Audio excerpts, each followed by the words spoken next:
to Lady Veronica. She has been rather instrumental in laying out plans. She looks you over with her hollow eyes and red pupils. Greetings, children of man.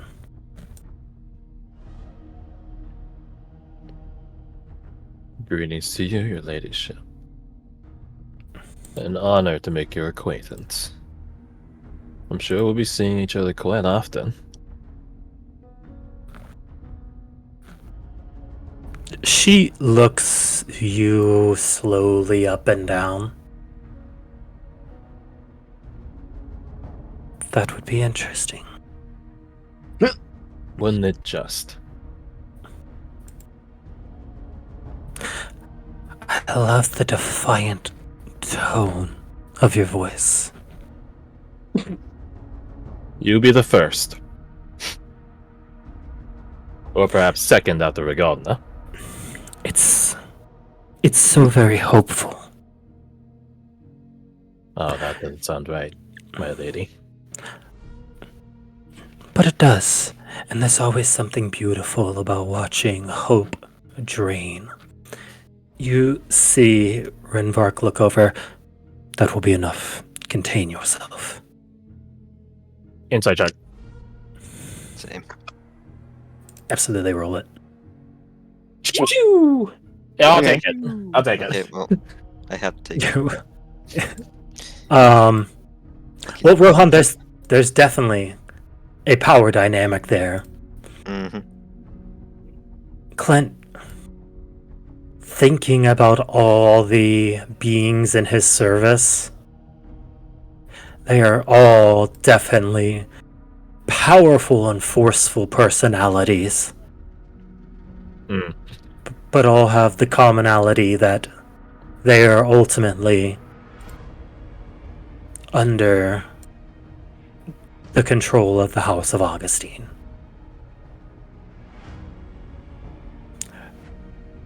And especially with darkened beings like her and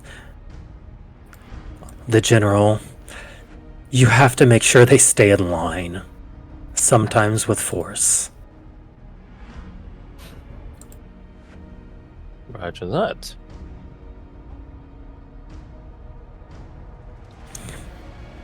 She does a slight nod.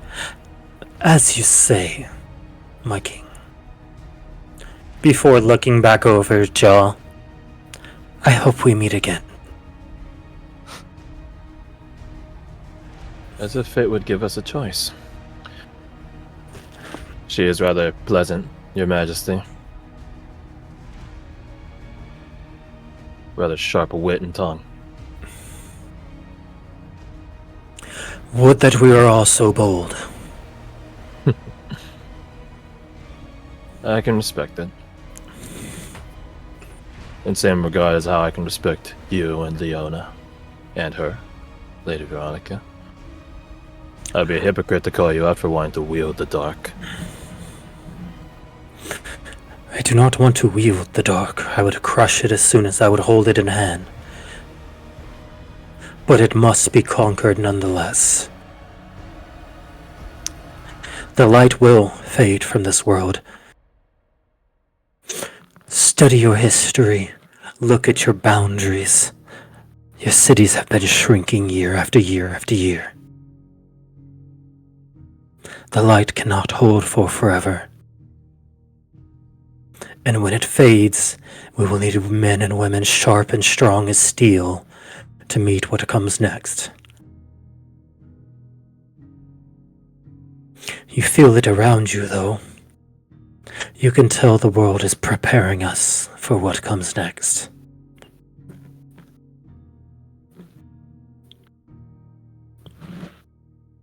The light may be fading, sir. But it does not need to last time immemorial. It only needs to last 1 year, until Avasora arrives. And how will you make this battle the last one? Spirically. Go big or go home. Or I guess in this case, go to the grave. And when all the strongest and all the fiercest have died on the front lines of a ceaseless and pointless battle, who will be left to pick up the pieces in the fading embers of last light? The cowards and the cravens. And that's who you want to gift the world to? Better them than whatever you want to make. Humanity needs to be human.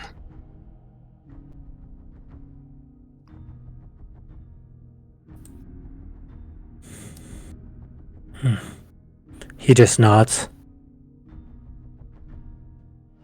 So what is your opinion? If you replace enough pieces of a ship, it stops being what it once was?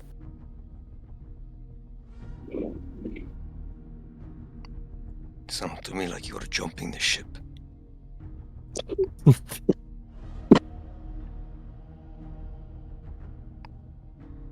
But you were never on it in the first place, were you?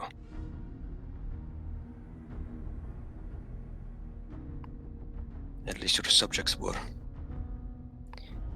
He puts a thumb over his shoulder at the ghost of Augustus.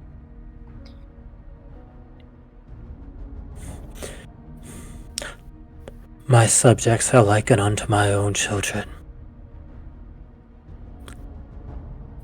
And yet so far I've only seen one human amongst them. He gestures towards Leona, and even then that is debatable. You fight for humanity. You are our champion. Surely you understand my skepticism. I can see that. Yes, that makes sense, doesn't it? Then you join me. Be my human champion. Be embraced into the halls of Augustine. Insight check? Insight check. Inside check. Roll The way it with he- advantage. Yeah, Fuck. he says halls of Augustine. Well, I'm not getting much better than that. Yeah. He You says wanna- halls of Augustine, like as if, because like you're just saying, like these guys are all sworn in under House of Augustine. I don't trust all these motherfuckers are honorable enough, especially the general, to swear under King Augustine, King Carthalion. Is there like an item, a place, like a fucking like slave hold that is the halls of Augustine? Your soul Lucian, you do have a tattooed? reroll. Oh, fuck, okay. You have advantage, yeah. Oh, this'll get totally better. 1. Yeah, on your face. I knew it was going to be a 20. I knew it was going to be a 20. Your powers of prophecy. No! Are you stupid kidding bot. me? You don't get to restart. The bots restart? Apparently. Apparently it does that. Thank you for using air music. Fuck. So to those of you above 20, this seems like a very genuine offer. Clint, with a 34, something... You mentioned something very apt. How do you keep a cult of personality under thumb? Is there some sort of preternatural mandate that does? Perhaps so.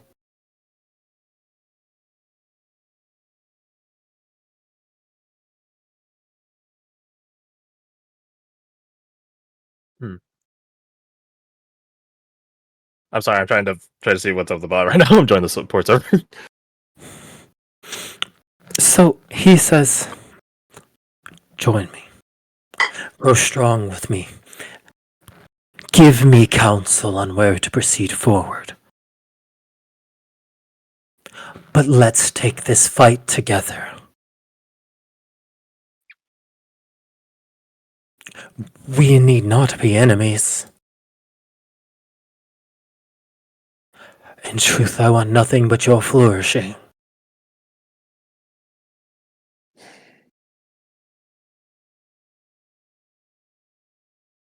He sounds genuine with these insight He's- rolls. Sounds genuine. Oh, there it goes. Finally. As much as it pains me, I believe you. At least, as far as you wanting us to flourish. But we are already enemies. Because you insist on fighting for the wrong side. And if you cannot see it, no council will change that. I fight for you. And I fight for your children. That one day they don't have to grow up afraid of the dark.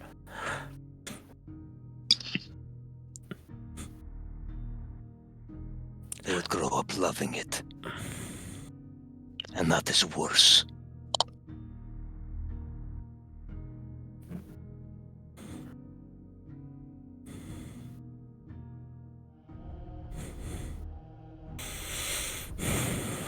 I disagree with your statement, but I respect your resolution in saying it. He does a slight nod. I do not believe to wield the blade, you must be a slave to it. The blade points inward. And you would have us run headlong into it.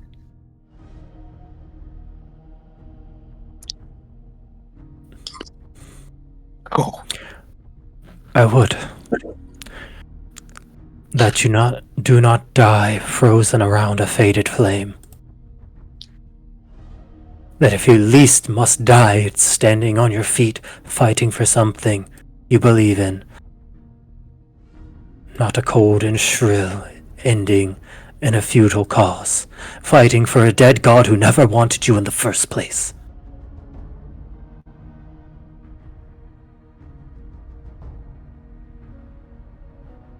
But I will not try to sway you of your convictions.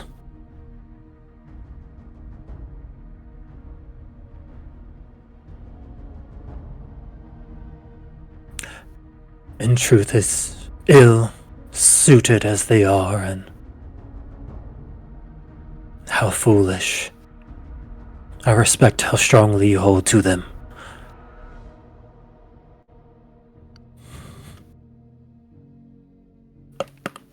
Human determination. Your grace. I imagine you are a learned man. Surely you know the adage. Fight on your feet. No, fuck. I don't even know the adage. Die on your feet. Or live on your knees. You know my choice.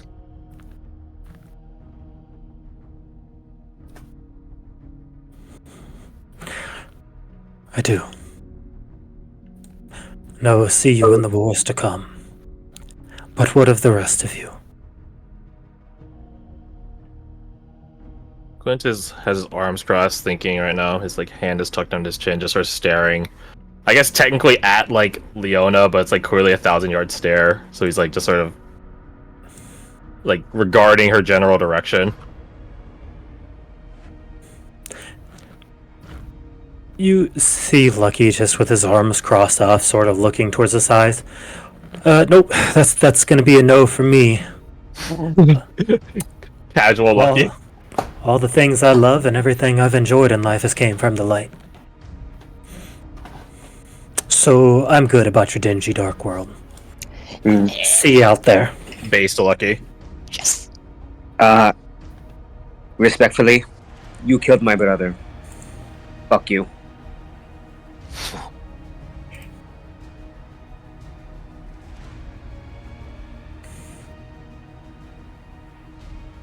Bradford. Rohan, Floor. just you. Hey, Flora's all the way back. Yeah, she's way back there. She just said fuck that noise. I'm not going over there.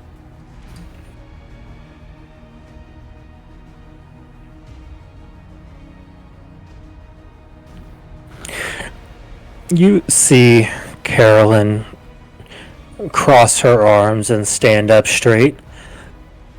Not all progress is forward, Your Grace. I'm happy with a simple life around friends and something we can believe in. I decline as well.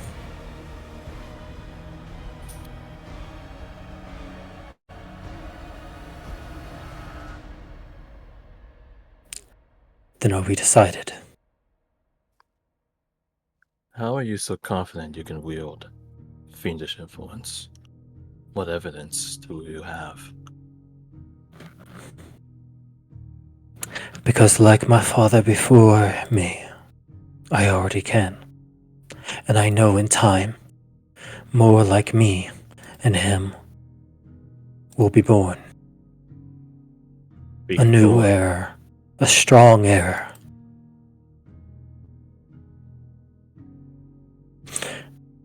Many already give over to the dark, but they lose themselves in it. They become wanting, distorted, corrupted, lost to the dark, as you would say. But some can conquer it. Some can hold it and wield it. He does a motioning hand towards Leona. Some already have. Look at Leona.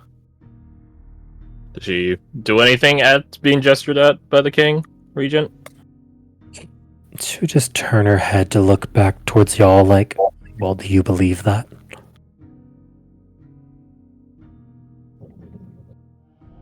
Speaking frankly, Your Majesty, Leona was rather adept at many things before she fell to darkness. How do we know how much of her current greatness stems from darkness versus her own natural capability? How much of it matters? In the question of light versus dark, she started as light, she's ended as dark. Where did the baton get passed? Oh, I am far from ended, Clint. Is this where you become an angel in the presence of darkness to prove your point? Returning back to the light in some twisted way? She does a smirk. Angel to some, devil to others.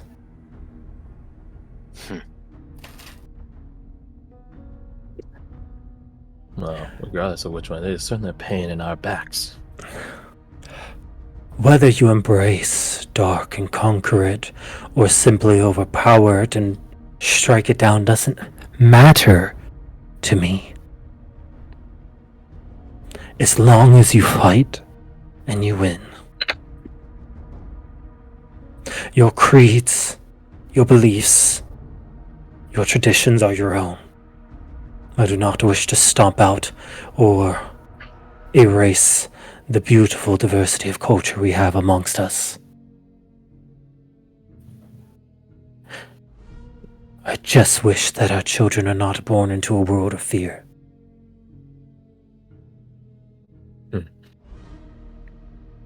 Well then, allow me to retort, Your Majesty. While we greatly appreciate the right of guesthood in your hold, you've done an awful lot in trying to sway us to your side.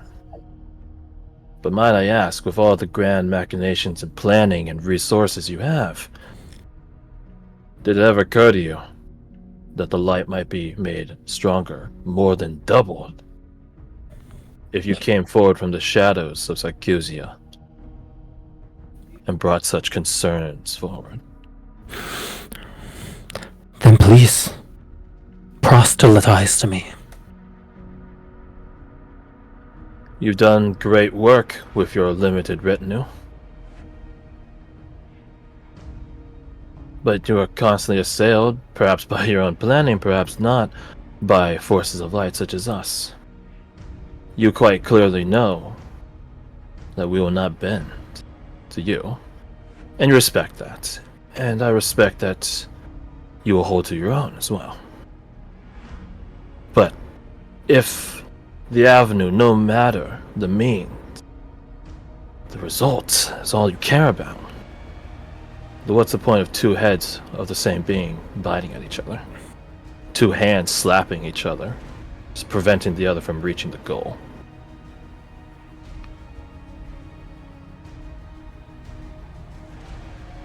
You wield such great power, but you surely, of all people, know how to harness old traditions and connections to the light. So ancient you are.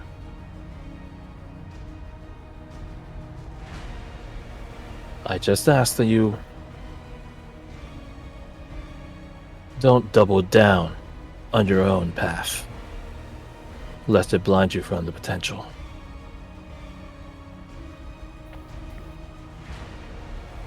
And another piece I would add as well. We are your father's chosen. You know this. But if I recall my ears and mind correctly, even you get confused by your father's machinations at times. Back in Chrysantine, I heard you. I've spoken with your father, and he seems rather adamant that we are his chosen and that he's put a lot of investment into us. Irritably so, but I was never a good conversationalist. He says, looking at Leona with a bit of cheek. We are your father's chosen. You are your father's son.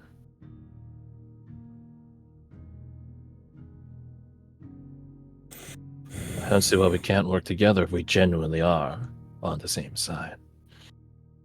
And at the end of it all, should the path of light, as you say, inevitably falter and fail, what have you really lost?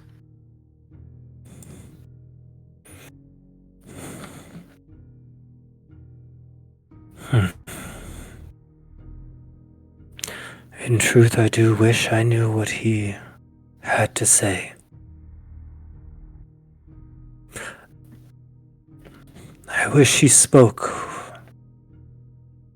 so that I might hear his wisdom like the days of old. But yet he is silent to me. Clint will mimic the way he gestured at with his hand at us, but gesture up at him. Wouldn't you like to find out once more? He speaks to me rather recurringly.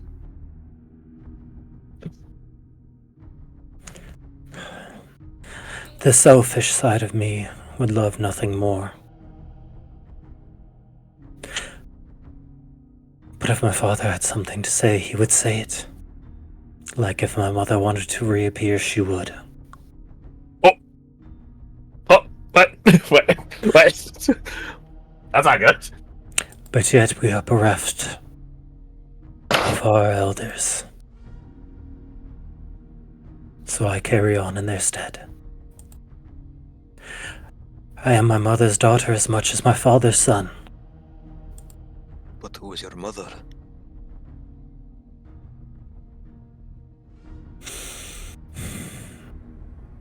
A name forbidden to be spoken.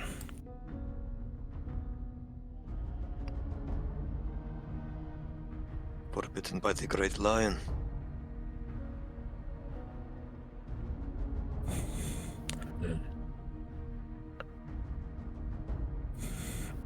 He looks down at you before stepping off the ledge and walking slowly down on the air. I can't roll in. She was grace personified. But she reached for the stars that were beyond her grasp.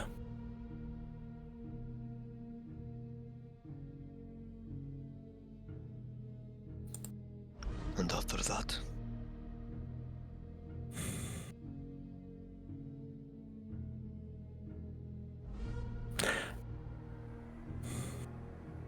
You just see Renvark take a second.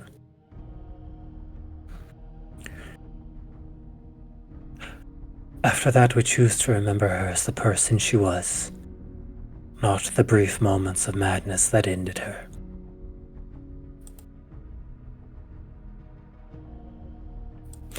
Her own clan would not suffer her dishonor any longer, and sent their 2 fangs into her back.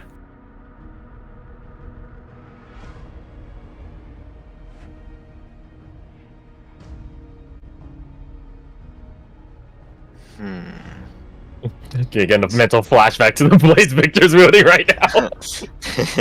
Like, awkward. Is Rohan gonna say the quiet part out loud?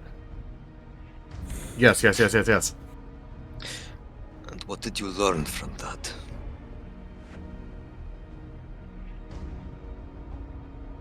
The question I ponder still.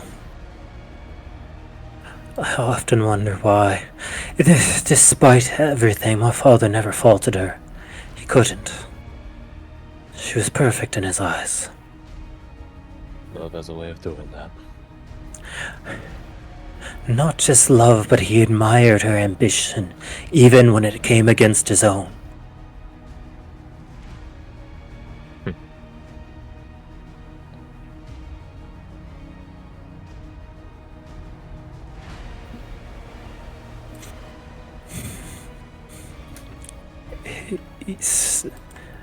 Renvark steps forward. Part of me had hoped this would have ended differently, but I suppose you would have not been the people my father championed. Had you been so easily swayed. I have a question for you, Renvark de Hakestein. Speak freely. As you say. I ponder on your behalf. You say your father does not speak to you anymore. You're lost to his machinations. In fairness, I can only imagine what such machinations are. This drive you have, this ultimate goal for humanity you're pursuing, how much of it is your desire versus your father's legacy? I wonder if the reason your father speaks so frequently to me is because I am stubborn. Human stubbornness, gestures at Ron. Because we refuse to bend down to the dark. We wield it, certainly. Just as he did. For his own ambitions. But what ambitions do you have, Your Majesty? What goals are yours? Versus a carryover of your legacy.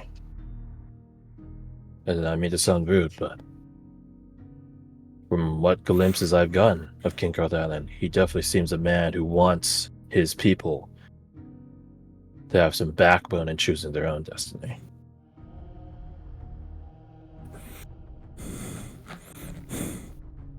He takes a couple breaths and does a light chuckle. You wounded me.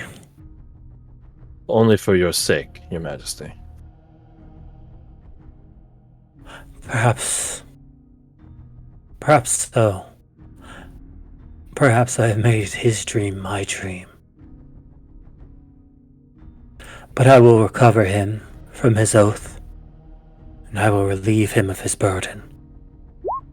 And then he will say what is right or wrong.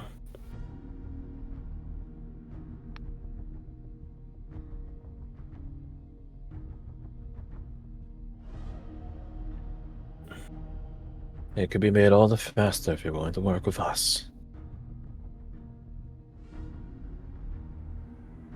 A man and his ambitions is a selfish thing, speaking from experience. Why not indulge in the ways of your father and enjoy a moment of selfishness, pursuing him? Would you hand over the Strixblade if I were to join?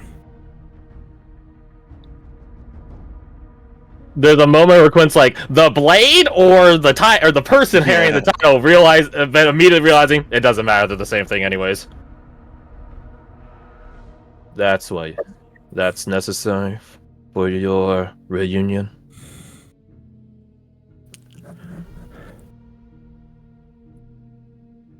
He looks over at you. An old debt must be settled. And I must capitalize on the opportunity that has presented itself, that the world has found a suitor for what must be done.